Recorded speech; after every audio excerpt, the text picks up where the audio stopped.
സുരേഷ് ഗോപിയും ബിജു മേനോനും പ്രധാന വേഷങ്ങളിലെത്തിയ മിഥുൻ മാനുവൽ തിരക്കഥ എഴുതി അരുൺ വർമ്മ സംവിധാനം ചെയ്ത് തിയേറ്ററിലെത്തിയ പടമാണ് ഗരുഡൻ. പോലീസ് ത്രില്ലർ സിനിമയായ ഗരുഡൻ ഇപ്പോൾ പ്രതീക്ഷകൾക്കപ്പുറമുള്ള വിജയമാണ് നേടുന്നത്.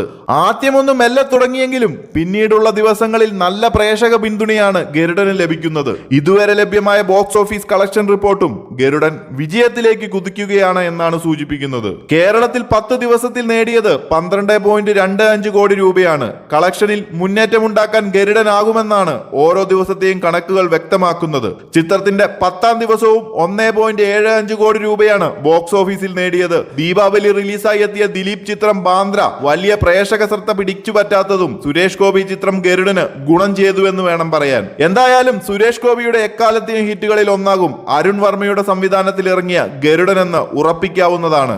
സമീപകാലത്ത് കൂതറ പടങ്ങൾ മാത്രം നിർമ്മിച്ചിരുന്ന ലിസ്റ്റിൻ സ്റ്റീഫനും ചീത്തപ്പേര് മാറിക്കിട്ടി എന്ന് വേണം പറയാൻ. അതുപോലെ തന്നെ അടുത്ത കാലത്തിറങ്ങിയ മലയാളത്തിലെ മികച്ച ത്രില്ലർ സിനിമ എന്നാണ് സുരേഷ് ഗോപി ചിത്രത്തെ പറ്റി പ്രേക്ഷകർ അഭിപ്രായപ്പെടുന്നത്. കൂടുതൽ സിനിമ അപ്ഡേറ്റുകൾക്കായി ചാനൽ മറക്കാതെ ഒന്ന് സബ്സ്ക്രൈബ് ചെയ്യുക.